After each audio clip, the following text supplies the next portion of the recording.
Good afternoon, everyone. Welcome. My name is Jo Davidge. I'm the director here at the Georgia Center for the Book, and it is my pleasure today to welcome you to our second session in the 2023 Revival Lost Southern Voices Festival. This panel was entitled Diverging Southern Roads, Lost Voices in Verse. Just a few quick things before we begin our program this afternoon.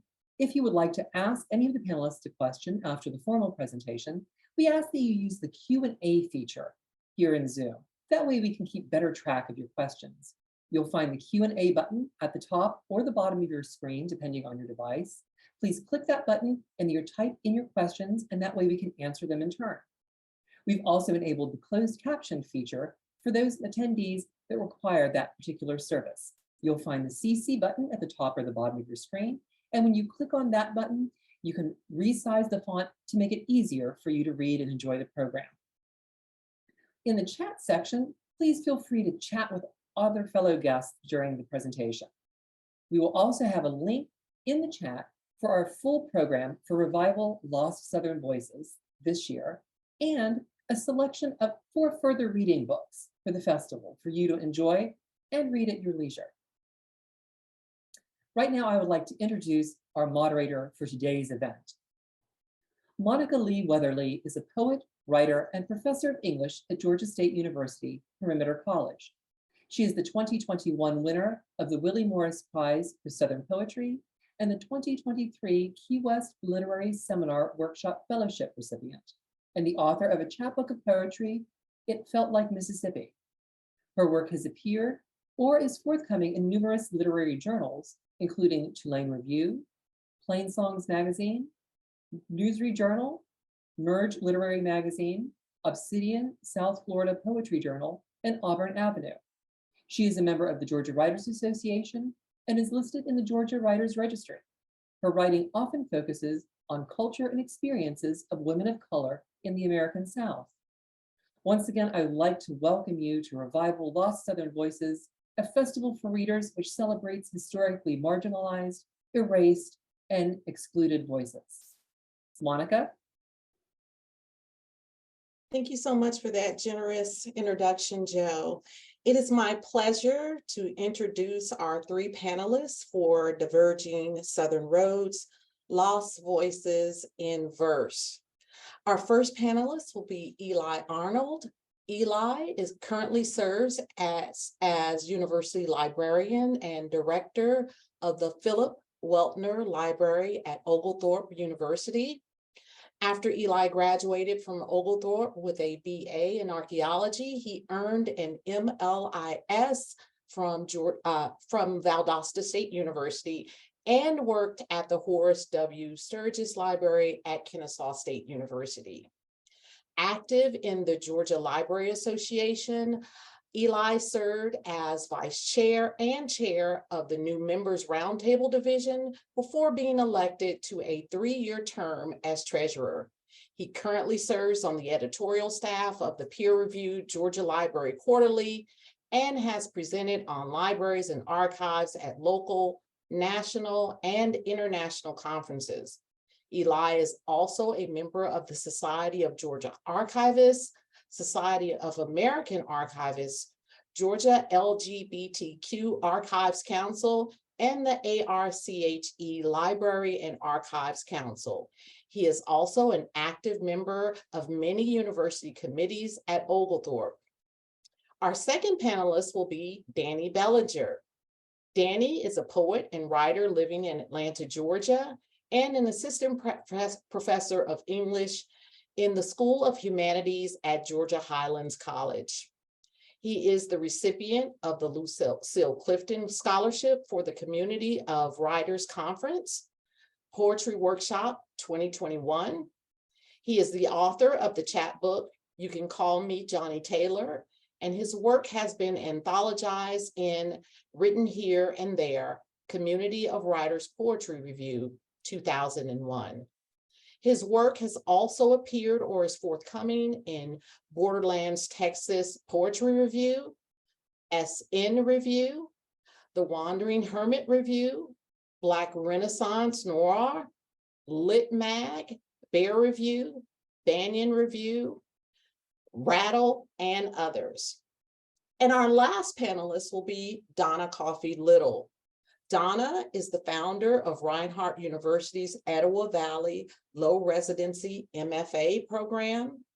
A transplant from Virginia, she holds a PhD in English from the University of Virginia, an MA in Comparative Literature from UNC Chapel Hill, and an MFA in Creative Writing from the Solstice Low Writing MFA program. Her most recent essays have appeared in 5 Points, Story South, Georgia Backroads, the James Dickey Review. Recent poems have appeared in the Atlanta Review, the South Florida Review, and Leaping Clear. Her chapbook, Fire Street, was published by Fantasy Line Press in 2012. It is my pleasure to present these 3 panelists, and Eli, we will turn it over to you. Thank you, Monica. Thank you. Hello, I'm Eli Arnold, University Librarian at Oglethorpe University here in Atlanta. Today I'm going to be speaking on George Marion O'Donnell, a Southern gay writer who taught here at Oglethorpe for about 10 years during the 1940s and 50s. I always like to start any research talks with this quote from Zora Neale Hurston. Research is formalized curiosity. It is poking and prying with a purpose. So I always like to start with that one. So George Marion O'Donnell was born on January 21st, 1914 at Silver Home Plantation in Midnight, Mississippi. But he grew up mainly in the town of Belzoni. According to census records and his draft registration card, his father, George Coleman O'Donnell, was a salesman, broker, merchant, and planner. His mother, Mart Bell O'Donnell, died in 1925, and he and his father lived with his maternal grandmother, Fanny H. Bell, for a period. Graduating from Belzoni High School in 1932, O'Donnell moved to Memphis to attend West Tennessee State Teachers College, later Memphis State College, Memphis State University, and now the University of Memphis. While there, he shared a house with his grandmother, Fanny. While a freshman at Memphis, O'Donnell co-founded The Observer, a literary publication, with fellow students Blaine Treadway, M. Irwin Carson, and Theodore Hopfner. Its first edition was published on February 15, 1933, and the journal would last about a year. It offered literary criticism, original poetry, and book reviews, many written by the editors. But in the October-November 1933 issue, they did publish a poem by Gertrude Stein. 2 years later, O'Donnell transferred to Vanderbilt University in Nashville, where he would earn his bachelor's degree in 1936 and master's the following year, both in English literature. O'Donnell's time at Vanderbilt was the most influential of his life. During this period, Vanderbilt, home to the agrarian and fugitives, was arguably the center of Southern poetry. Included in this group were John Crow Ransom, Allen Tate, Donald Davidson, Robert Penn Warren, and Merrill Moore. They championed an agrarian economy over industrialized capitalism and wrote the manifesto, "I'll Take My Stand, the South and the Agrarian Tradition." Members were also influential in the journals The American Review and the Southern Review. Later, some agrarians helped found the New Criticism literary movement. Today, and even then, there's much criticism of the early mid-century Southern literary movements regarding the roles of race in politics. After earning his master's degree, O'Donnell moved back to Mississippi to help his father manage the family farm for about a year. In 1939, he returned to Vanderbilt as an inaugural Fellow in Creative Writing, where he would assist Donald Davidson in his creative writing class and solo teach a sophomore-level English Lit course. In October of 1939, James Laughlin, founder of New Directions Publishers, wrote to O'Donnell asking him to be a, quote, victim of a new project, a book series to be called 5 Young American Poets. Here he would highlight up-and-coming writers. He asked O'Donnell for suggestions for the other 4 spots in the inaugural issue. O'Donnell's recommendations would be taken, and in the first volume, published in 1940, included O'Donnell, W.R. Moses, Randall Jarrell, John Berryman, and Mary Barnard. Additional editions would be published in 1941 and 1944. The final issue included Tennessee Williams. In 1940, O'Donnell returned to Memphis and began to look for a permanent teaching post. Receiving an appointment the following year at Alabama Polytechnic Institute, now Auburn University, O'Donnell moved to Auburn as an assistant professor of English. There, he would meet his long-term partner, Gordon Roy Smith Jr., with whom he spent the last 2 decades of his life. I want to take a quick aside and talk about O'Donnell's partner for a moment. Smith, who went by Royce, was born in Dothan, Alabama in 1924. He met O'Donnell in 1943 while studying at Auburn, where O'Donnell served on the faculty. I'm not sure if Smith was in one of his classes or exactly how they met. So often, it seems, closeted men, especially during this time in the South, simply just found each other. Smith served in the U.S. Navy as a quartermaster on a submarine from 1944 to 46. O'Donnell and Smith's written correspondence during the war never addressed each other by their names, maybe to get past the censors, since they were 2 men writing love letters to each other. O'Donnell closed each letter with ILD. I'm not 100% sure what the sign-off means, but ILD is the abbreviation for the German Ich liebe dich, or I love you. According to a 1950 survey completed by O'Donnell, he did possess a general reading knowledge of French and German. After the war, Smith followed O'Donnell to Louisiana State University and then Oglethorpe. From 1957 to 71, he managed the Yale University bookstore. Later, Smith would serve as educational director and then executive director of the American Booksellers Association in New York City. Smith vigorously campaigned against all forms of literary censorship, playing an active role in committees and organizations during his career. On New Haven Public Access Television, Smith produced and moderated a show called The Opinionated Man from 1966 to 71. He was also a poet and talented artist and lived until 1991. I was lucky enough to have been able to speak with Smith's youngest brother, Reverend Marcus Herbert Smith, before he passed away last year. Reverend Smith remembered visiting O'Donnell and Smith during their time in Atlanta. But back to O'Donnell. As soon as 1944, only 3 years into his tenure at Auburn, O'Donnell was unhappy. The politics between the English department and college administration made the lives of rank-and-file professors difficult. His grandmother Fanny also lived with O'Donnell at Auburn, and she died in 1945. Later that year, O'Donnell went on leave from Auburn to serve as a guest instructor at Harvard University. In an April 5th, 1946 letter to Auburn Dean Roger Allen asking for another year of leave to stay at Harvard, O'Donnell wrote, quote, "My spirit remains Southern, however, my body and my purse may be considered Yankeefied at present." Later the next year, while still in Cambridge, O'Donnell wrote Allen and resigned from the faculty at Auburn. O'Donnell had accepted a position at Louisiana State University as an assistant professor of English.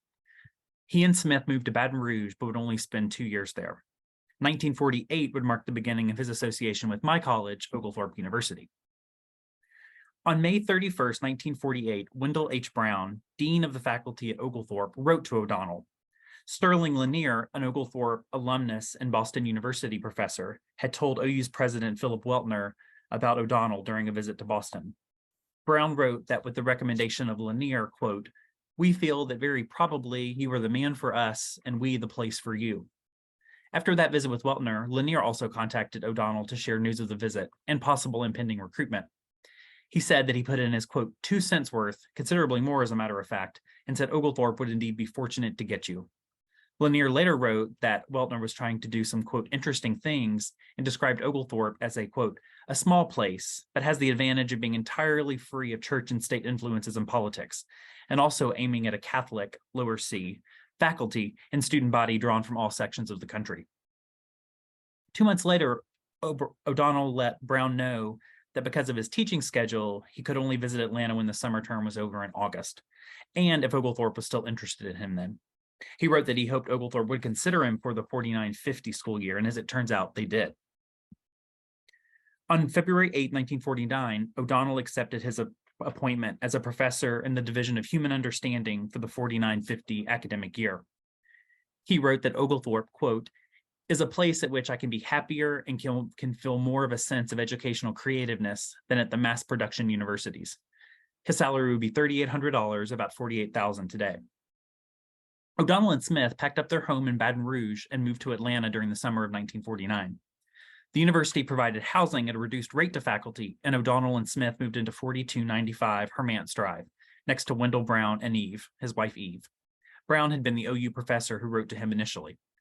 O'Donnell and Smith would become great friends with the Browns. Interestingly, and I think what drew me to O'Donnell, is that it seems that the Oglethorpe administration and faculty knew that he and Smith were in a romantic relationship and living together.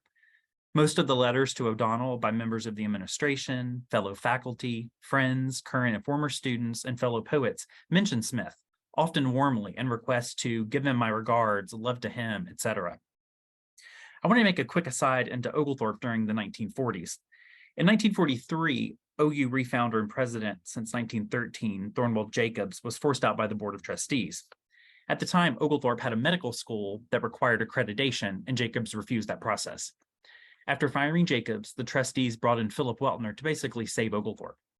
Previously, Weltner had served as the inaugural chancellor of the Georgia Board of Regents, the state body overseeing all public colleges and universities. Oglethorpe had actually awarded Weltner an honorary degree in 1933 for his contributions to education in the state. Weltner, born in New York but growing up in Augusta, had moved to Atlanta in 1910 after earning his law degree from Columbia. He quickly gained a reputation as a progressive who attempted to reform the Georgia prison system before becoming a lawyer who represented poor Georgians. His son, Charles Longstreet Weltner, Oglethorpe class of 1948 and U.S. representative to Georgia's 5th District from 1962 to 66, was an important part of the civil rights movement in the state. After finding other programs where each current student could transfer and then closing the medical school, Weltner turned to raising the college's academic profile by hiring teaching scholars to the faculty and instituting his new general education program based partially on his time at Columbia. With the assistance of Wendell Brown, George Seward, and Gerhard Niemeyer, Weltner introduced the Oglethorpe idea in the fall of 1944. He wrote, quote, "The barriers that separate the liberal arts and vocational courses have been broken down at Oglethorpe. Wanting students to be able to make a life and a difference, he continued that the Oglethorpe idea would, quote, enlarge the students' power to live happily with themselves and become useful creative individuals.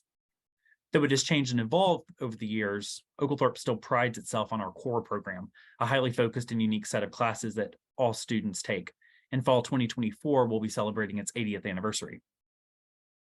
Wendell and E. Brown, who took O'Donnell and Smith under their wings, had moved to Atlanta in 1943 to join the Oglethorpe community. Wendell would teach English and art for the next 3 decades. They would serve as unofficial parents to new, young faculty members and their families. Living next to campus, the Browns designed and built a home of packed mud known as the Earth House. In 1950, only 1 year into his time at Oglethorpe, O'Donnell was interviewed by the Stormy Petrel, the Oglethorpe student newspaper. He liked Oglethorpe's, quote, student-faculty relationships, as well as the student-student relationships, which cannot possibly exist in large schools. We still pride ourselves on these characteristics. In 1955, O'Donnell wrote to author James Reed Parker about his time at Oglethorpe. I'll quote him at length.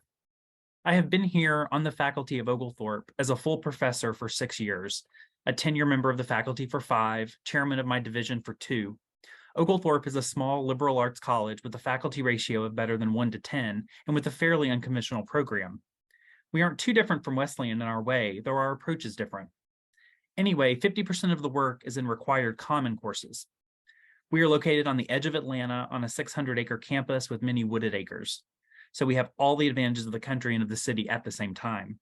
I live on campus in a prefab house just 3 minutes walk from my office and my classrooms. I'm well paid. Aside from the fact that I'm in danger of becoming rather stodgy and complacent, I'm quite happy. I do, of course, lack the sense of adventure, except in the fact that the classes are different every year, and the bent of things is rather more philosophical than literary. But the place is most pleasant and the students often stimulating." Regarding his home life, O'Donnell wrote, "Royce has been and is one of the buyers in one of the town's biggest bookstores. He's happy with his work, except for the fact that he has to drive 12 miles daily to reach it. His cooking is superb. We have more records than we have time to listen to, more books than we have shelf room for, and a 6-year-old cat named Delmore Schwartz, who started to show his age this year when he did not have his usual ecstatic reaction to his Christmas catnip mouse." In April of 1957, O'Donnell's contract was renewed for the 57-58 school year.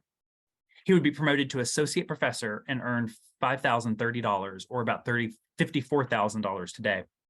But by March 1958, O'Donnell and Smith had moved to New Haven, Connecticut, so Smith could manage the Yale University bookstore. Living just a few minutes from campus at 38 Trumbull Street, O'Donnell would focus on his writing. The money made by Smith running the bookstore was financially better for them than their 2 salaries earned in Atlanta. At the request of O'Donnell, OU President Donald C. Agnew extended his leave for the next academic year. But on April 17, 1959, O'Donnell wrote to Agnew and resigned from his position, stating, quote, "It is painful for me to resign as a member of the Oglethorpe faculty, for during my 18 years of teaching, I have enjoyed none quite so much as my 8 years at Oglethorpe. I still think that the Oglethorpe program makes more sense than that of almost any other college in the country, and I always shall think of it as being partially mine." Later, he wrote, quote, "Besides, as I am sure you all know all too well, the climate for people of my politico-social values, the so-called moderates, become less and less good in the South. But there was also other things going on." For most of his life, O'Donnell had dealt with an alcohol use disorder. The decades of heavy drinking had taken a toll on his health. His diaries during 1961 show more and more days with notes like, "Too much to drink and most stay in bed," or "Too little to eat, too much to drink, but managed to bath at night." It was also affecting his relationship with Smith. On November 5th, O'Donnell wrote, "Slept till nearly 3, not able to make party, Royce furious with justification. He went ahead at my insistence, of course, and seemed to have a better time than we anticipated." Dated November 12, 1961, Smith left a note for O'Donnell. "G, I have squandered all the love, time, and energy on you that I can spare. Please make other arrangements for your future by September 1962. R." I'm not sure why he gave a date 10 months in the future. But by the end of that year, O'Donnell was feeling a little bit better. On December 26, 1961, he noted that he, quote, "went into New York City to see the Browns, met in the Algonquin Hotel lobby." But less than 3 weeks later, on January 14, 1962, just a week shy of his 48th birthday, O'Donnell died. An obituary stated that he, quote, "collapsed at his home in New Haven, Connecticut." Smith wrote in his daybook, "GMOD, died 8 a.m." There is an undated handwritten letter in O'Donnell's papers that point to the possibility of his death by suicide. A week later, Smith wrote, "Today and tomorrow, the worst since George died. Immense loneliness and full recognition of the loss, not just of the future, but also of the past." The next day, he wrote, "I read G's journals from 1934 and 1938. He had already started dying. See May 25th, 1938. In O'Donnell's entry for that day, he writes that one of his friends was, quote, "accusing me of drinking too much and of neglecting my work. I accuse him of having lost his joie de vivre. Too much truth for comfort in both accounts." At only 24 years old, O'Donnell was already dealing with an alcoholic use disorder. We can't, of course, know why he drank. Was it his mother's death in 1925, his relationship with his father, the dynamics between his father and maternal grandmother, growing up gay in 1920s Mississippi, struggling with his interest in poetry and writing, while also helping his father on the farm, etc. Smith wrote later in his date book, "Sense of guilt replacing loneliness. Wasn't there something I could have done to have prevented not only G's death, but the loss of his talents? Can hardly keep my thoughts away from reliving that awful morning." Even though O'Donnell's father was still alive and in Mississippi, Smith handled all funeral arrangements and was named executor and sole beneficiary of O'Donnell's estate. O'Donnell would describe Smith as, quote, "my friend." Of course, he could not have described him as anything else. O'Donnell was buried in Yazoo City, Mississippi, near his mother. Less than a week after O'Donnell died, 1957 OU alumna and former student of his, Marian Fallick Baranin, wrote, "He would stand up and fight against dishonesty, intrigue, and injustice like a giant, where the robust men of campus in tweed took refuge in safe ambiguity. George Marion, the friend, would touch your shoulder kindly when you had grief, unerringly hold you to your best qualities, patiently and wisely stand by you." While he has been forgotten today, though presentations like this will hopefully revive him, O'Donnell intersected with many significant and lasting figures in Southern letters. I believe his literary credentials from studying with the agrarians at Vanderbilt and his early literary successes would have gone far if he had been able to overcome his dependence on alcohol. But of course, the connection between gay Southern authors and alcohol dependence is not uncommon. O'Donnell interacted with writers like Tennessee Williams, John Cheever, Eudora Welty, Carson McCullers, Catherine M. Porter, Alan Tate, Clanth Brooks, John Crow Ransom, Robert Frost, William Faulkner, Flannery O'Connor, and Truman Capote. He was sought after for his literary opinions and criticism. He was acerbic and I think could have kept up with any other writer with his wit. I could easily see him in one of the popular panelist shows of the 1950s or 60s or being interviewed by Dick Cavett. But George Marion O'Donnell was complicated. He was white, upper middle class, closeted gay man born in rural Mississippi in 1914. Like so many LGBTQ folk, he didn't have a readily available community to join, so he had to create his own in high school, college, and the places where he taught. But those communities were fluid, and there was always the fear of being outed. O'Donnell wrote positively of his teaching at Oglethorpe, which he thought was racially much more progressive than other Atlanta area, primarily white colleges, at least more racially progressive in inviting African-American speakers to campus. O'Donnell described himself as a moderate, but supported gradual integration, not too slow, but not too fast. In 1955, O'Donnell wrote to the editors of the Belzoni, Mississippi hometown newspaper and sent copies of Time magazine, decrying the assassination of civil rights activist Reverend George Lee for helping to register African Americans to vote and the subsequent lack of any charges.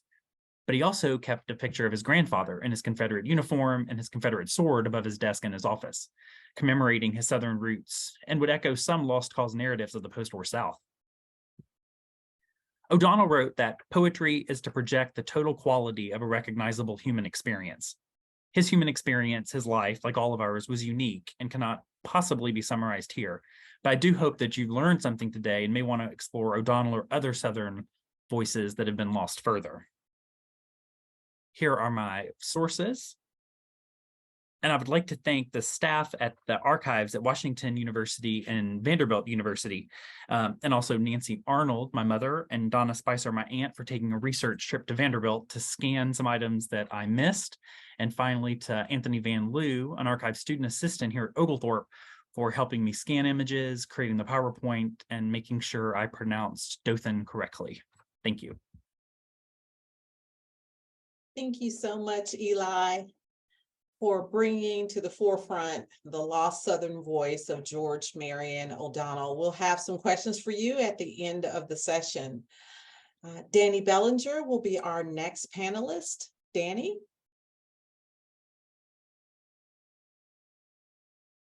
Okay. Can you all hear me well? Now this is the presentation is going to be just a little different.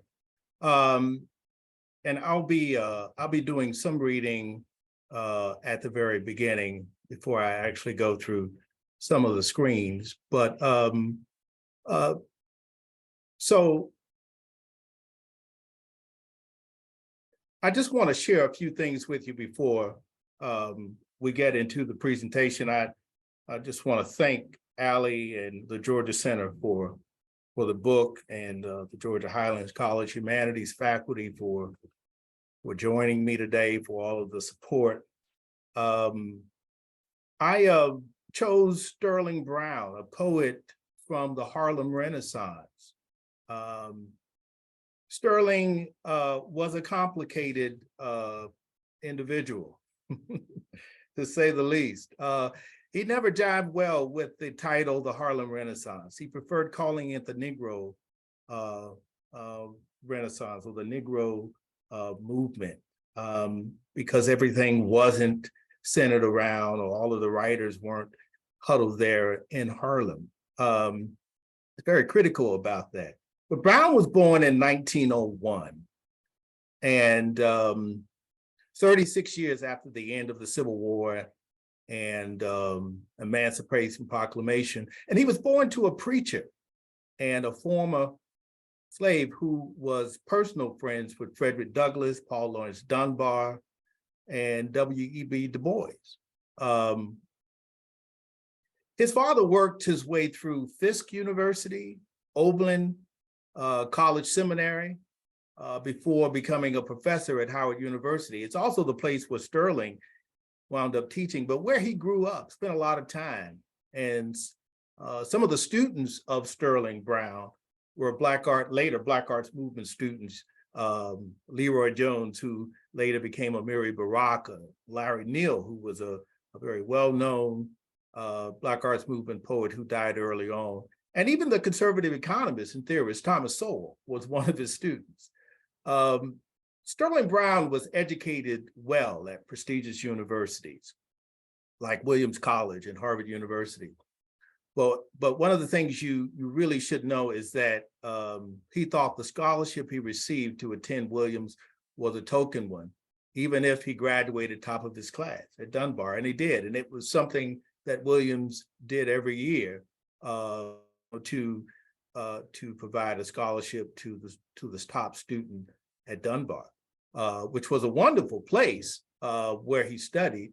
You know, he had teachers there like Angela Grimke and Jessica Redmond Fawcett. These are names you probably are familiar with during the Harlem Renaissance, poets and writers.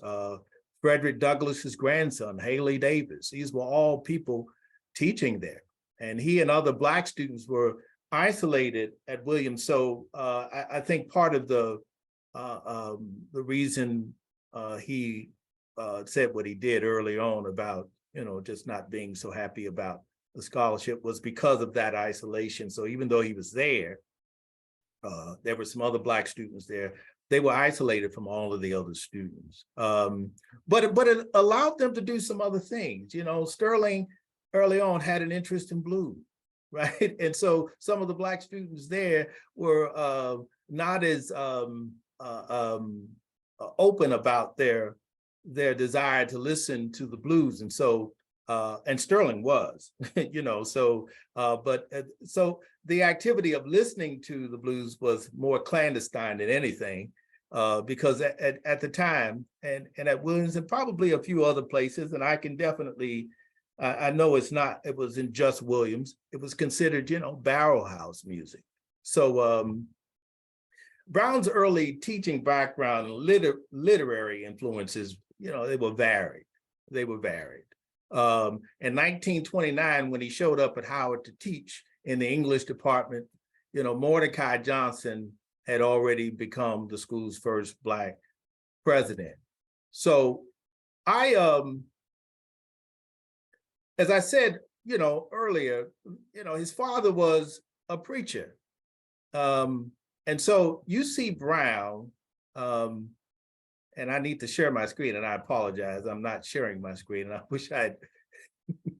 So his father was a well-known and respected preacher in the area, right, in DC, in Washington, DC, where he grew up. And he was good friends with Frederick Douglass, Paul Laurence Dunbar, Du Bois. As a matter of fact, at the Congregational Church where he preached, where he pastored, Booker T. Washington and Du Bois were brought there to debate many times on their two different, you know, ideas, their approaches. As a matter of fact, there were lots of conversation going on at the church between Black leaders during that time. His mother, as well, was also a person, I think, responsible for Brown's literary upbringing, or just the approach in his poetry. She too was a graduate of Fisk. She graduated valedictorian of her class, but she also had a cousin who was one of the original singers of, you know, Jubilee singers that brought spirituals to the world. So, and his mother was a good, loved poetry, and also read a lot of Dunbar around the house, Longfellow as well. So, you know, so early on, you could see this influence on Brown. So although he was a preacher's kid, brought up on hymns and spirituals, he early on showed a desire, you know, to be for the blues. He loved the blues and jazz, and he did a wonderful job synthesizing the forms that were really antithetical to his work. He had a fun-loving personality that showed up in his work, and you know, he abandoned, I guess that would be a word, his father's penchant towards sobriety and reserve by focusing in on, you know, common people, folks who were roustabouts and who weren't exactly the kind of individuals you might have found in his father's church. So at Dunbar, as I said earlier as well, he had a lot of influences. And Brown himself also was a Harvard grad. And long before he got to, let me just share this before I actually move on. In 29, when he showed up at Howard to teach in the English department, I'd said, Mordecai was already president of Howard. He was the first Black president of the institution in 1926. And Alan Locke was there, left, and then came back. And so they spent a lot of time together. And if you're not familiar with Alan Locke was one of those voices, probably the main voice of the movement, who coined this whole idea of the new Negro movement. And he was also a Rhodes Scholar. He was the first Black Rhodes Scholar, actually, to attend Oxford University. And so you can see Brown's early, upbringing was pretty much, upper middle class, but that changed.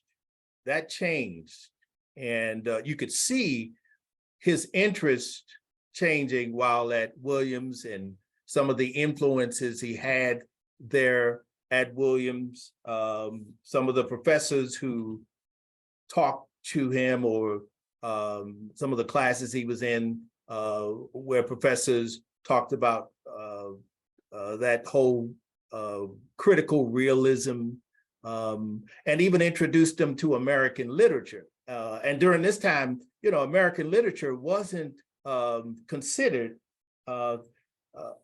didn't have the same kind of prestige as British literature during this time. So,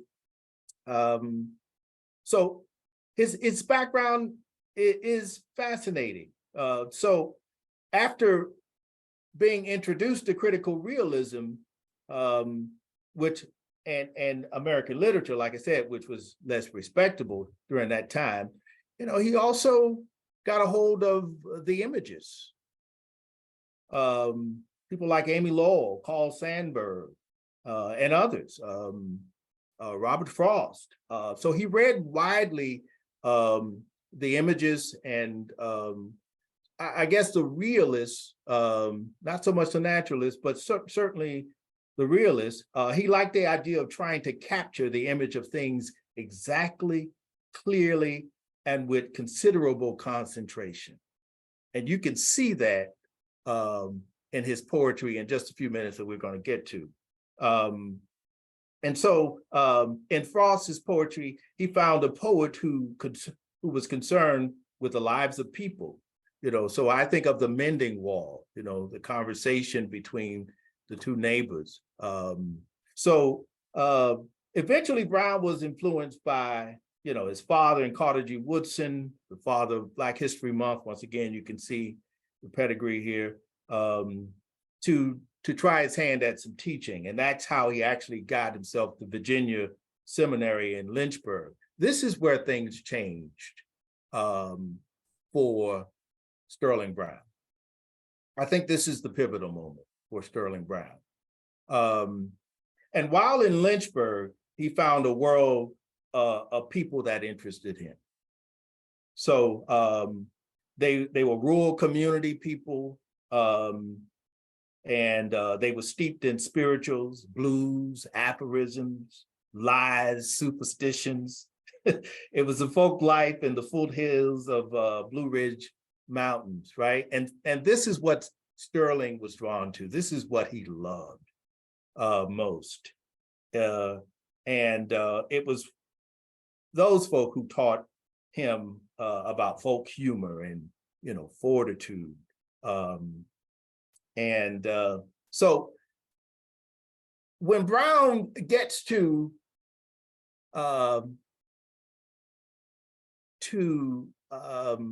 Howard, and also during the time when he's now associated with the Harlem Renaissance, right?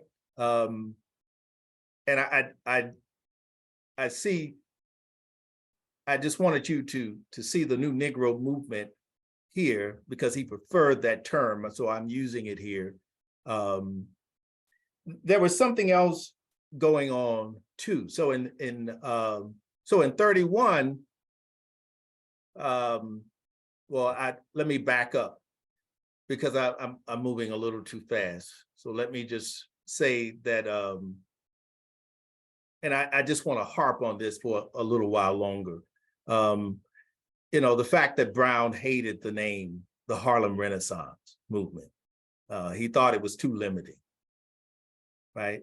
Because there were writers who were associated with the movement who were in a lot of other places. So when you think about Gene Toomer, for instance, who was not living in Harlem, Brown himself was not living in Harlem. And so there were many other writers who were not living in Harlem. And he felt that Carl Van Vechten had a lot to do with that. So he had a beef with Carl Van Vechten up until the end of his death. And Carl Van Vechten was a white, not only a white patron, but a white writer who had a lot of friends in the movement. And he was very influential in the movement and getting publishers interested in the writers as well. He also had a book titled Nigger Heaven that really irritated Du Bois and obviously irritated Sterling Brown, but it wasn't the only book. I mean, there were Brown was irritated by any of those writers who focus primarily on just the racy cultural activity that was going on without any additional substance. Now this is interesting as well because Brown's work is interesting. In 22, when James Weldon Johnson came out with the book of American Negro poetry, Johnson was trying to get Black poets to move away from dialect. And so, and here we have Sterling Brown engaging with a community early on in Lynchburg, learning more about folk culture and people and language, the language that they spoke. Of course, Ornell Hurston was someone in the movement who similarly was interested in the language of people in rural communities, certainly the one that she grew up in as well, as in Jamaica and other places. So they shared a lot in common as far as that's concerned. But Johnson wanted to move away from that, not so much away from Dunbar because he had a great deal of respect for Dunbar, but there were a lot of writers and some white poets who were using dialect and going into using this language in a way that I guess Sterling didn't find very approving, and maybe even Weldon Johnson as well. He attacked dialect verse that at the time dominated Black American poetry as well, right? Up until this point, and admonished the writers to discover a new way of expressing imagery, idioms, thought, right? Humor and pathos, because there was a lot of humor involved in some of this poetry. Their grip on reality and their clear-eyed view of the past informed his critical perspective. Most significant achievement in his was his subtle adaptation of song forms, the blues that he made into literature. He actually believed the blues was literature. So he had a gift for synthesizing cultures. Brown is one of a group of Black writers and critics who view the culture of Black America as an integrated cultural tradition, right? In the same way that Alain Locke and Richard Wright, Ellison, Brooks, Baraka did. And so he came to appreciate what Wright would later call the forms of things unknown. So anonymous folk utterances, blues, spirituals, work songs, created and passed down by Blacks in America. And so his poetry is replete with folk characters who are gritty, tough, courageous. Brown, as Michael Harper, another poet who actually introduced his book of poems, his collected book of poems, that kind of brought him back to life in a sense, said that Brown is known for the handling of folk materials for his lack of pretension and his frank and unflinching portrayal of the Southern African-American experience. Of course, Brown would probably say Negro experience. So Brown is a synthesizer of folk culture, aware of the vagaries of American society, synthesized what he could of American and European society. So he did this. I consider Brown to be a poet as irreverent raconteur, right? And the reason why I say that is because his is the voice of the poet who captures the life of the common, everyday man and woman, right? And from that Lynchburg experience and many others, Brown used to, he and his wife Daisy used to have this big boy come over to their house, and Big Boy was, a roamer. And in one of Brown's poems, Odyssey of Big Boy, written as a result of the same individual who used to come and visit, and when he came to town, he hung out, he drank, and he did what he was going to do, but he played the guitar. And they were fascinated with the stories he told and the folk songs that he shared with them. And so he was constantly wanting to sit with individuals to learn more about folk culture, to learn more about stories that he heard about Stagger Lee and others. So I also consider him to be a realist poet, right? Or maybe even a realist imagist, without a doubt. He and Langston Hughes pay homage to Sandburg and William and Whitman by writing poems that are leitmotifs of their previous poems. And I'll show you that Brown's Strongmen is taken from Sandburg's Upstream. Langston's I Too is taken from Whitman's I Hear America Singing. And so this irreverent raconteur, he uses blues poems, spirituals, ballads to capture the language, lifestyle, personalities of everyday people who take on mythological status. And they end up taking, on this mythological status, similar to what you see Ulysses in Homer or Achilles in the Iliad, right? You see this in the folk characters, Sporting Beasley, Big Boy, Slim Greer, Joe Meek, Ma Rainey, many others. His poetry is just full of it. Many of these folk heroes might be called old sheep. Old sheep, that's a term that they use. And for me, Brown's tradition of writing poetry is that of the irreverent raconteur who is sometimes bawdy, stoic, badass, and even heroic. So Brown's blues ballads was really interesting because he combines two forms. He does this, he invents this idea of combining the forms, not in the same way that Langston did with blues poems, because he, again, Sterling believed that blues was literature. And so significant achievement.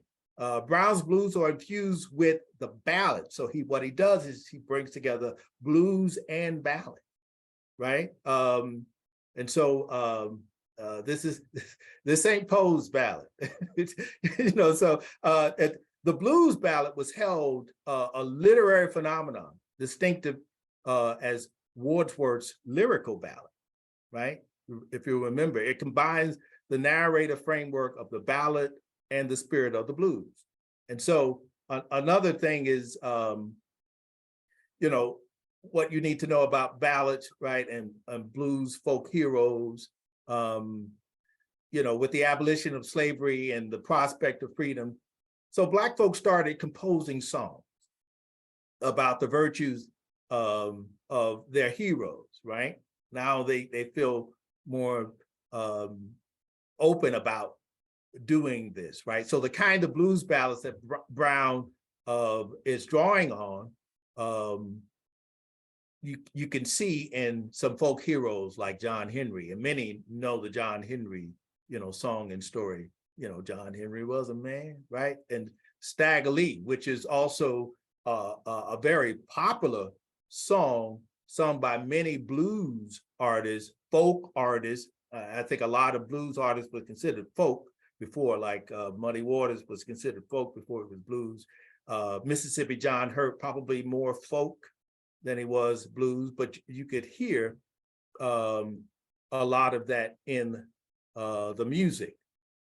So blues ballads, spirituals, folk tradition, in poems like Odyssey of Big Boy, Sporting Beasley, The Last Ride of Wild Bill, Slim Grill, Bitter Fruit Up the Tree, all of this, Ma Rainey, Strong Men, which is probably Strong Men, possibly the most well-known of Brown's poems. And a poem that really resonated with poets from the Black Arts Movement. So what I want to do here is shift just a bit to get into some of the work of Sterling Brown. Odyssey of Big Boy, and I'm not quite sure just how much time I have left, but I want to get through as much as I can. So this theme of immortality exists in a lot of these poems, right? So the idea of life, of the folk hero living forever through the story, right? Similar to what we see in you know, the Aeneid or the Odyssey or what have you, right? And so Big Boy is a guitar playing roustabout. And I told you it was a real individual that actually came and visited. But a roustabout is someone who's a deckhand, dock worker, you know, today, you know, they do many things, does heavy labor. Big Boy was someone who Brown and Daisy entertained, as I said before. He represents the strong, resourceful Black worker who wandered from job to job, earning wages through hard labor. So in this way, Brown is a myth maker in the poem by suggesting Big Boy is a hero. And Big Boy lays claim to immortality, open to the common man now, right? And so if you look at the Odyssey of Big Boy, I have a short, and I don't know if I'll be able to show you, you know, the entire thing. So I'll, I better get rid of this because I don't want to lose you. So Big Boy begins this way. Let me be with Casey Jones. Let me be with Stagger Lee. Let me be with such men when death takes hold of me. When death takes hold of me. So you can see this blues resonating through, right? Been roustabout in Memphis, dockhand in Baltimore, done smashed up freight in Norfolk wharves, a first-class stevedore. But what he does in this poem is not just blues, but he's telling, it becomes a ballad, right? Done took my living as it came, done grabbed my joy, done risked my life, train done caught me on the trestle, man done caught me with his wife, his doggone pretty wife. And you can see that Brown is not like his daddy. Brown's poetry is replete with these kinds of characters who sometimes are not as, well, they're basically irreverent, you know, men and women, but they also have something else that you don't see in a lot of poems. I done had my women, done had my fun, can't do much complaining when my jag is done, Lord, Lord, my jag is done. So I don't know how much time I have, Monica, am I doing okay? Yeah, we're a little bit over 20 minutes, Danny. Okay, so So let me close by saying this, because I really had a lot more I wanted to say. But this is a folk tradition that Brown was operating in, and I wish I'd gotten into more of his poetry. Lloyd Price song Staggerly is a song that Mississippi John Hurt also did in 26. He has, so you could see Brown's influence in the poetry of lots of poets afterwards. You could see him influencing poets like Etheridge Knight, Yusef Kobayinka, Henry Dumas, Margaret Walker, especially For My People, Bad Man Staggerly, Henry Dumas, Needs of a Natural Man. All of these writers in some way, shape, form, or fashion carry on this tradition. And again, I wish I had more time. I'd play some music, and I apologize. I should have taken better care of my time, but thank you.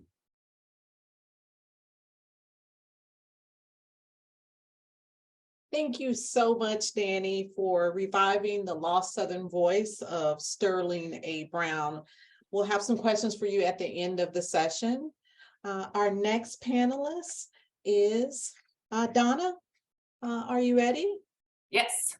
Can you see me and hear me? Yes, we can. Okay. Well, hello, everyone. My name is Donna Little. I'm a professor at Reinhardt University, which is in Waleska, Georgia, about an hour north of Atlanta.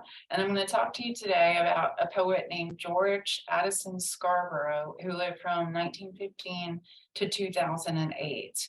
And one very exciting thing to me is that here at Reinhardt, we have a small archive of Scarborough's papers and books and memorabilia. And I'm going to talk a little bit about that. And actually, I am joined today, although she is off camera, by the person who gave Reinhardt University Scarborough's papers, and that is Becky Mobbs, Rebecca Passmore Mobbs, and she was Scarborough's literary executor upon his death in 2008, and her cousin Margaret Rogers was Scarborough's overall executor. And between Becky and Margaret, we have acquired quite a bit of Scarborough's poems that he left behind, his book collection, collection of the journals that have his work, and then a lot of memorabilia. And I'm going to share my screen in a moment and give you a brief overview of Scarborough's life and work, but then I'm also going to stand up and kind of wheel around the camera, that the webcam, and see if I can show you a little bit more of this room, because I'm sitting right now in what we call the George Scarborough Center for Southern and Appalachian Literature. And so these boxes behind me are boxes with different versions of Scarborough's over 700 poems. And what's really exciting is that we've discovered some that have never been published. And there's quite a few that that were published in journals, but never collected. So towards the end of the presentation, I want to talk a little bit about using student interns to help with the archiving process and help with editing some new collections of Scarborough's work. But before I do that, let me go ahead and share my screen and give you just a brief overview of who Scarborough was.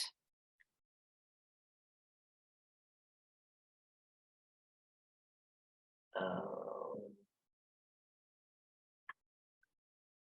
here it is. Sorry, took me a second.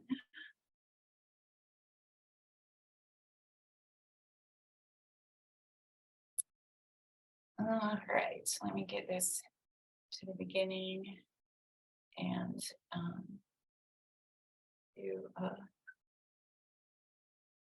slideshow if I can. So George Addison Scarborough, he was an Appalachian poet. He came from East Tennessee, specifically Polk County, Tennessee, which is right over the border from Georgia, near where I live. Actually, it's only about an hour and 15 minutes from where we are right now to Scarborough country.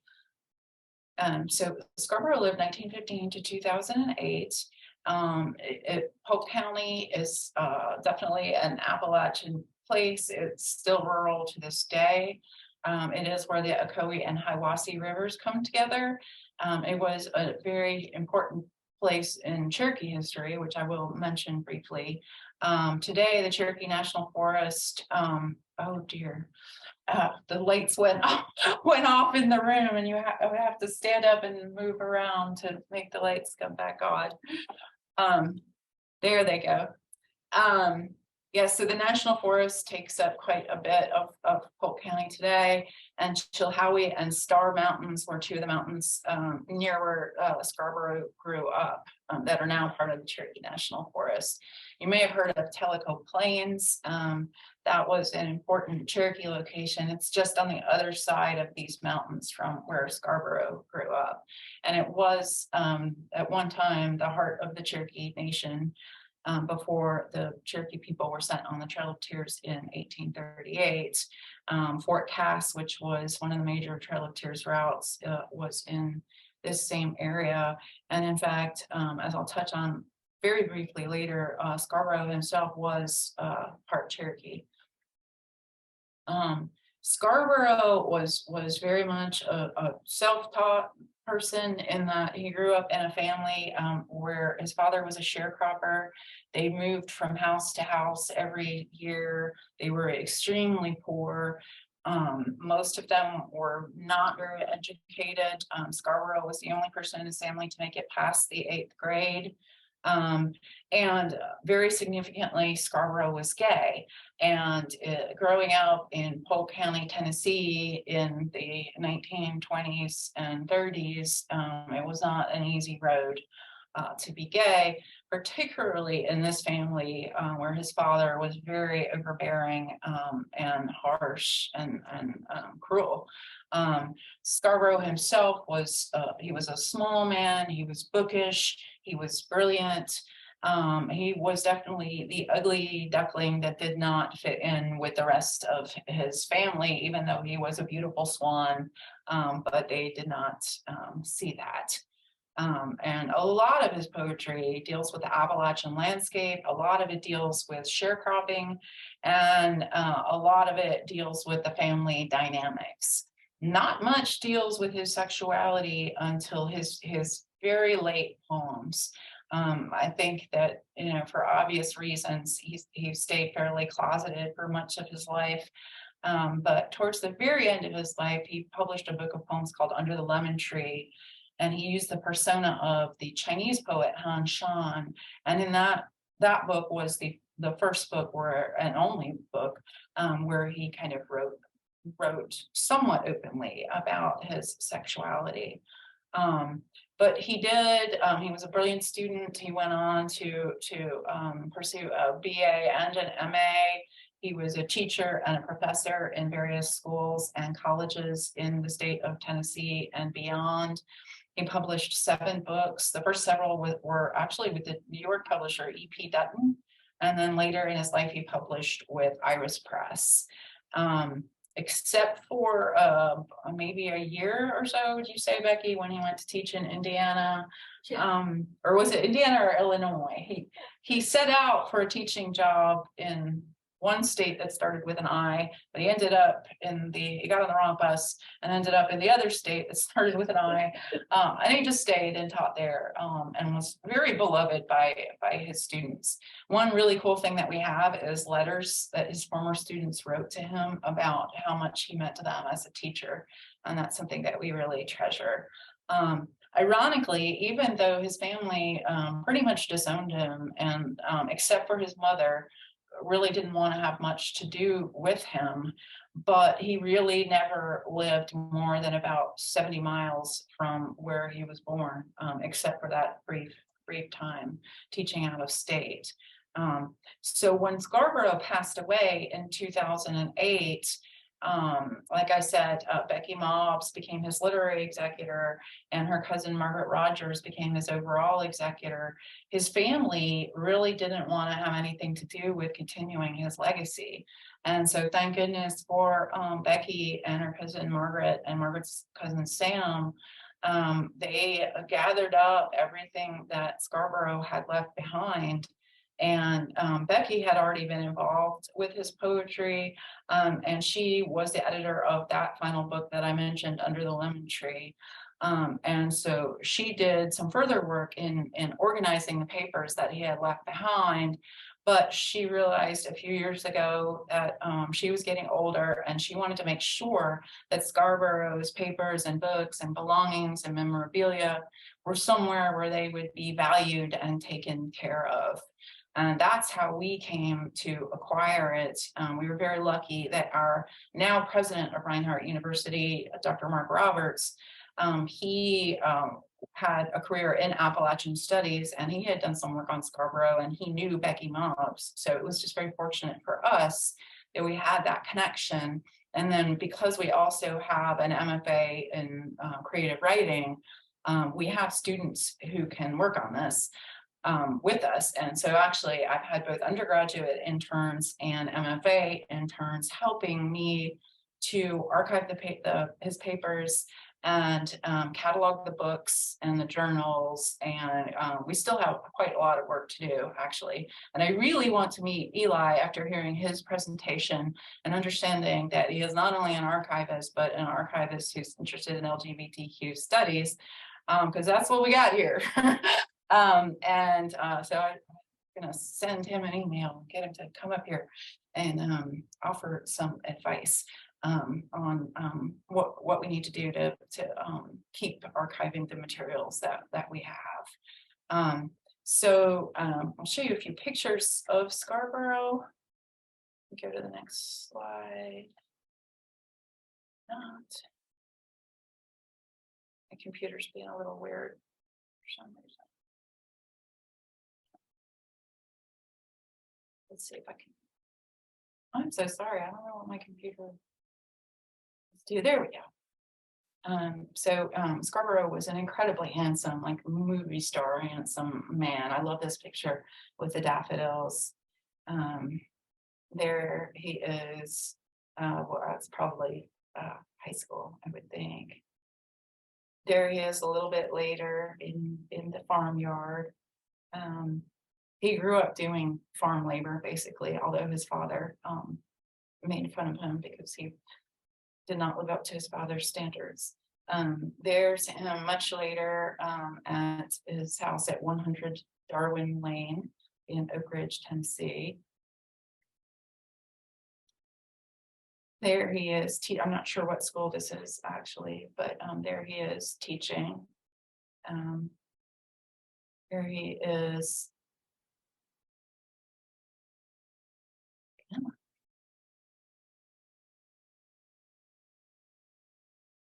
As an older man, always wore the bolo tie with the frog.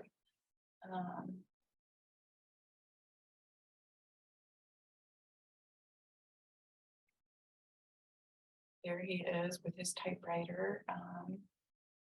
A lot of his pictures in the background.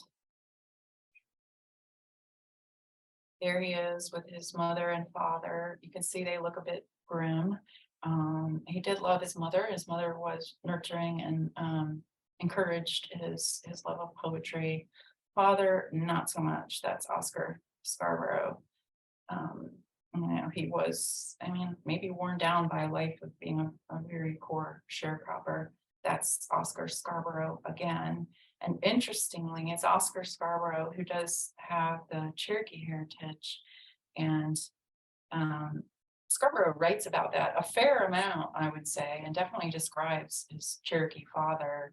Obviously everybody knows most Cherokee people were displaced from Tennessee and Georgia, only a small remnant left behind in North Carolina. But I've done a little bit of research on this, and there were pockets of Cherokee folks, intermarried Cherokee folks, who stayed behind in Tennessee. Interestingly, let's see this next picture. Sorry. Computer's acting funny. So this next picture, there it is. This, you can't see the caption, but this was in a newspaper that I found. Oscar Scarborough is in this. This is Scarborough's father in this very left-hand corner. But this is the young men of Clear Springs, Tennessee. And I think the date for this is about 1900. But clearly you can see that Clear Springs, Tennessee was a place where some Cherokee folks did stay behind. It's very difficult to find even to this day. It's extremely rural. And that's a topic of further research that I want to do because I'm kind of fascinated by that. And then just a picture of the landscape. This is actually on the cover of one of his books, but that's what it looks like in Polk County, Tennessee. And this is an artist's rendering of the sharecropper cabin where Scarborough was born and grew up. And I wanted to share a poem, but I don't want to run out of time. And I do want to show you the a little bit more about the archive. Maybe I'll just read a couple stanzas of this to give you an idea about the type of poet that he was. To me, he was a brilliant poet. He was a brilliant, overlooked major 20th century poet. And this was a poem that actually had not been published until recently. It was published in 5 Points a couple of years ago. We sent it and they published 5 or 6 Scarborough poems. But Nancy Ward, the great Cherokee woman warrior, Nancy Ward, her grave is there in Polk County. And he wrote this poem about visiting that grave with his high school history class in 1930. And I'll just read a couple stanzas just so you can hear the beauty of the language with Scarborough. These coned knolls squared a tent city at nightfall. Our eyes expect to see fires smoking from the pyramids. Our eyes compose diversions of flame and plume. Our county is nondescript. We are a dish rag corner, darkening interface of quartz and clay. Between the sights of the sun, our eyes seek figures herded between the sights of a gun. They've taken the overland route, leaving us mapless and stranded, only here in passing. These exiles, a passing reference, a footnote for the enmity of scholars. And this poem goes on, but it's very interesting to me to see him trying to make sense of the Trail of Tears and the presence and now absence of the Cherokee people in Tennessee. But I'm going to stop sharing right now because I want to, in the couple minutes I have left, I want to show you a little bit more of the room and then talk very briefly about some of the things that interns have been doing. So I'm going to awkwardly stand up and see if I can turn the camera around to show you some of the display cases and then turn it back around. So bear with me for a moment. So I can't see exactly what you're seeing, but if you can see, there's we have, of course, a long table in here and different display cases. And the main thing I wanted you to see is the display case back here. We have some first editions of his work, some rare journals. He published actually very early on in the Sewanee Review, Harper's, and the Atlantic. And we have, and in Poetry Magazine, actually he published in Poetry Magazine even into his late 80s. And so he had an incredibly long poetic career, started publishing in the 40s and was still publishing in the 1940s and was still publishing in the 1990s. And a lot of those Han Shan poems that do grapple with his sexuality a little bit were published in poetry towards the end of his life. So I can't exactly see what you're seeing, but I'm hoping that you at least get an idea of what it's like in the room. And now I'm going to try to turn it back on myself. Can you see me? See where actually? And so you get to see Becky. Oh, that's actually perfect. That was not intended, but I'm actually thrilled that it worked out that way. Yeah, so here is Mrs. Becky Mauve, our donor. She did an enormous amount of work before she passed these materials on to us. And like I said, we've been using student interns in here, undergraduate and MFA. And our first big project was those gray boxes that are right behind me. Each box has folders, and each folder has a poem. And we haven't put in there the ones that were published in books because we have the books, but anything that was either uncollected or never published. And we have a lot of the original manuscripts. In fact, we have the last poem that George wrote and left in his typewriter. It's been really exciting to discover the ones that were never published, and we are sending those out to journals and trying to get them published. And then the interns are editing, they've already put together one collection of Han Shan poems that did not go into Under the Lemon Tree. And then we have a second collection that we're currently editing of non-Han Shan poems that were either never published at all or published in journals but never collected. And then in terms of archiving, we still have work to do, cataloging all those books and journals that you see behind me, and then cataloging the artifacts that we have. We do not have a library science program. We do have a museum studies program. So that has helped a little bit in terms of expertise. And our librarians here at the Reinhardt Library have been helpful, but we are sort of finding our way with how to create this archive. And I think I'll end there because I want to make sure that everybody has time for questions. So I'm going to stop and turn it back over to the moderators. Thank you so much, Donna, and all of our panelists, Eli Arnold and Danny Bellinger. Your presentations of these lost voices in verse were insightful, interesting, and needed. We have some questions for each of you if you're willing to sit in conversation a bit with me. The first one comes from the question and answer box. It says, we heard some passages that Danny shared from Sterling Brown, and Donna shared some from George Scarborough. I'm wondering if Eli has a passage of poetry available that exemplifies the style of O'Donnell. Yeah, definitely. I have a little one available. I would have gone way over my 20, so I didn't do one, but I was hoping someone was going to ask. So yes, I have, this is August Afternoon from the 5 Young American Poets, the 1940 New Directions. Lazy palmettos stir the fetid air upon the lawn where dust attracts the grass and graze the leaves of flowers. And we stare across the rising heat waves as men pass, terrific in their slowness, dragging sacks. We speak few words together, having said enough to know our kinship. We relax against the faded canvas, and the dead air hangs against our faces on the web we cannot brush away. Trees prop their leaf blanket overhead.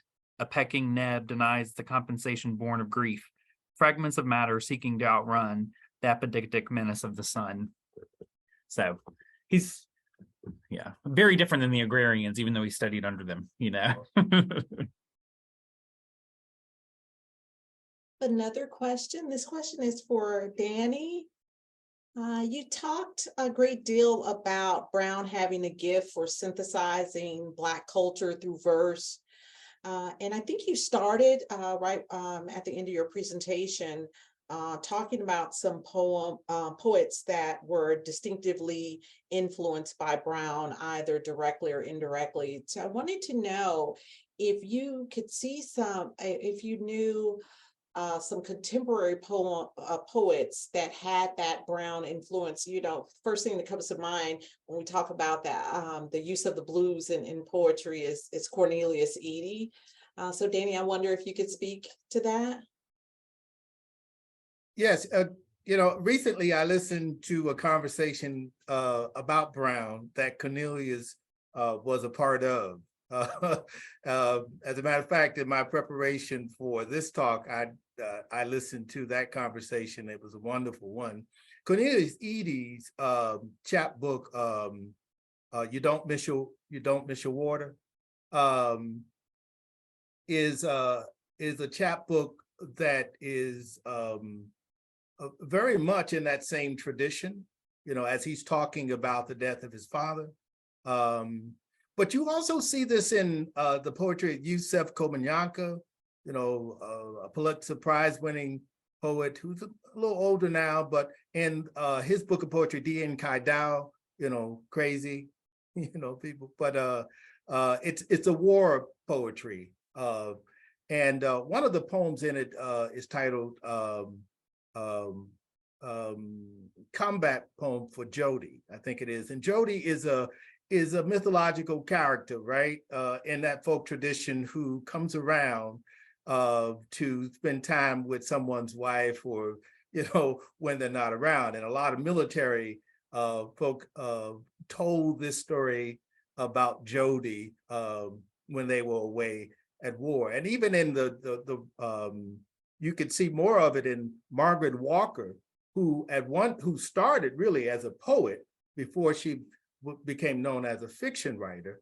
And For My People, actually, that manuscript won her the Yale Younger Series Poets Award, and it was she's the first Black poet to actually win that award with that style of poetry, which I consider to be realist, imagist kind of work, which is and out of that folk tradition. And she has a poem titled "Bad Man Stagger Lee." So, and you might have heard the song through Mississippi John Hurt, or you might have heard it, in '59 through Lloyd Price. That's, my daddy played that song. That's how I heard it the first time, and it came blasting out, and he started dancing. And so, but to answer your question, yes, those are just a few of the poets who I think have been influenced by it, and not to mention Michael Harville as well. Thank you so much, Danny. Your presentation was just so incredibly interesting. This next question I have is for Donna, but Eli may want to chime in as well.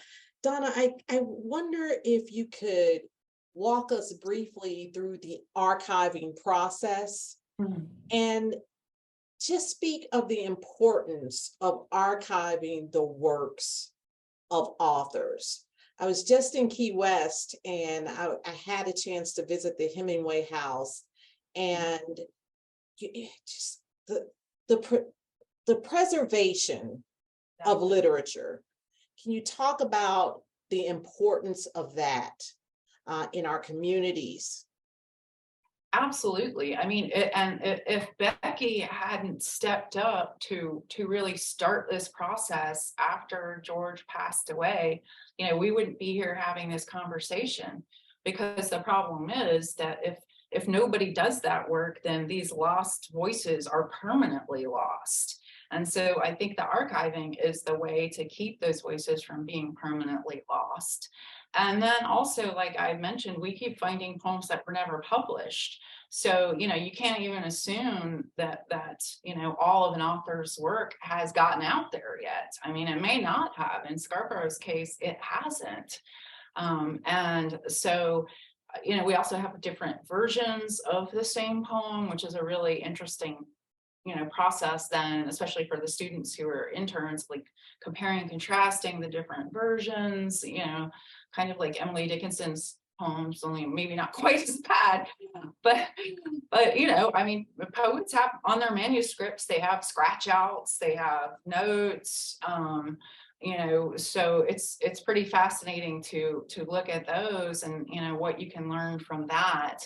And I mean, our hope too is that scholars will come here. I mean, we were just talking before this panel started that there are multiple PhD dissertations in this room. I can't do it. I already have a PhD, but some, we need some younger folks to work on this, because it does. I wasn't joking about wanting Eli to come. It takes a village to do this work. And, people bring different strengths to it. So, yeah, to me, that would be my answer to that. How about you, Eli?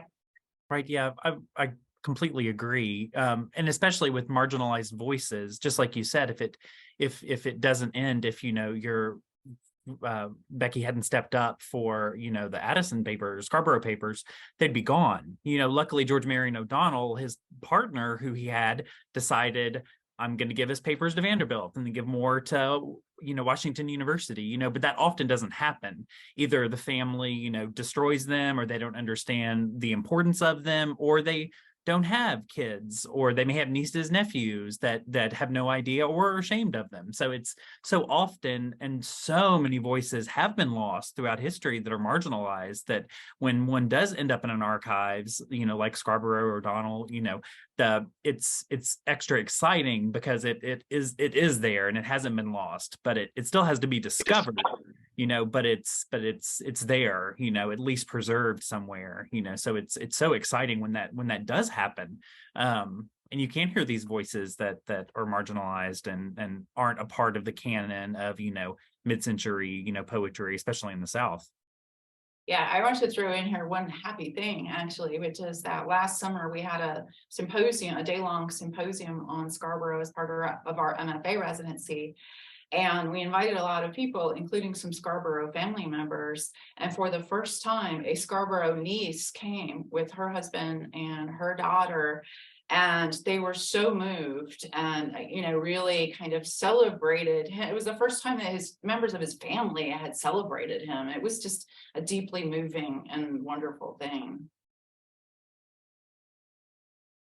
This is a question from our Q&A box, and this is for Danny, and it talks about archives. Are there Sterling Brown archives, and if so, where are they housed?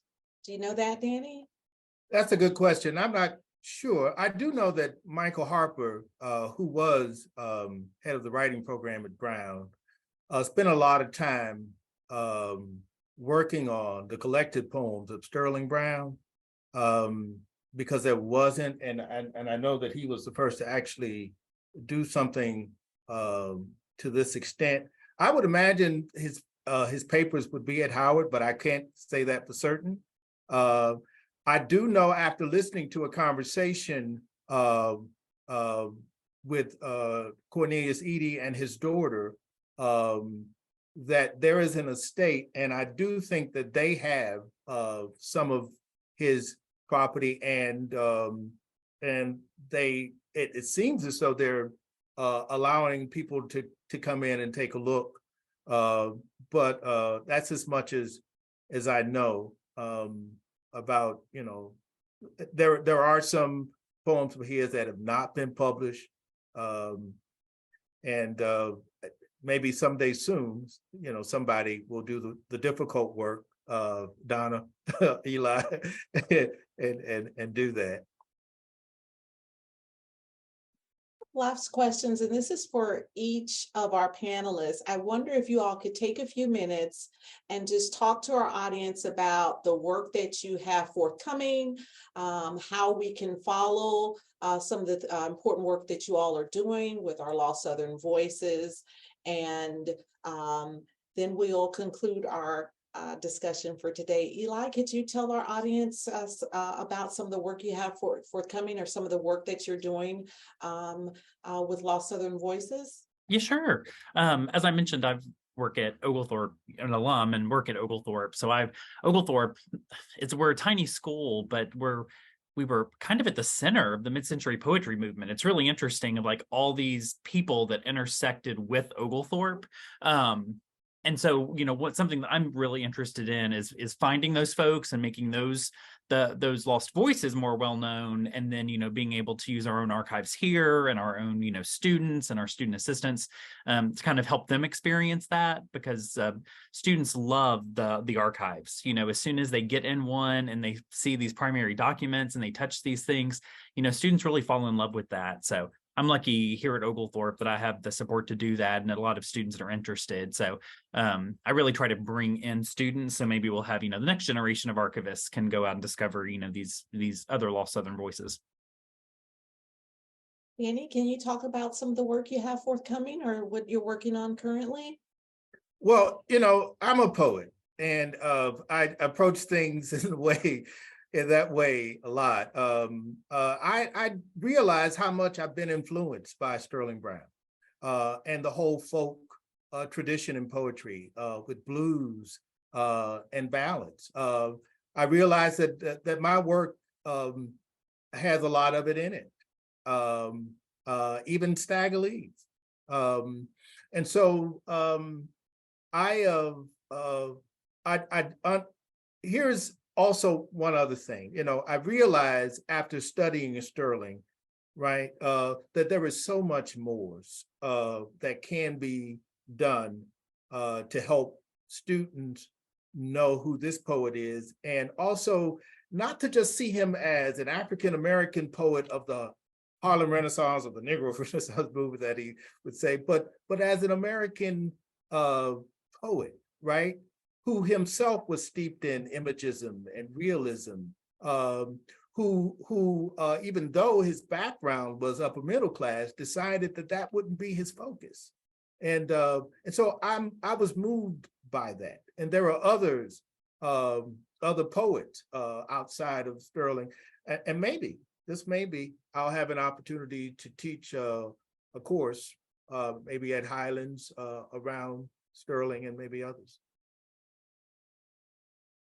Donna? Sure. So we have a lot of work left to do in this room, for one thing. So we're kind of have a two-track process. One is the archiving process and working on the room. And then the other part is the editing and submitting process.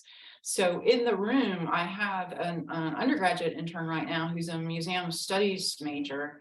And so she is actually working with me on creating some narrative panels to sort of tell the story, so that when people walk into this room, it's not just an archive, but it's actually a little mini museum. So that's the next stage with the room, and then the ongoing cataloging process. And then with the poems, the next thing to do actually is find publishers for these collections. So we have gotten interest from journals when we have sent out some of the never published poems. They have been, accepted by journals like 5 Points, Hampton Sydney Review published some. So there is interest out there. So our hope is in the next year or two to get more of the poems out, both in journals and then with these collections.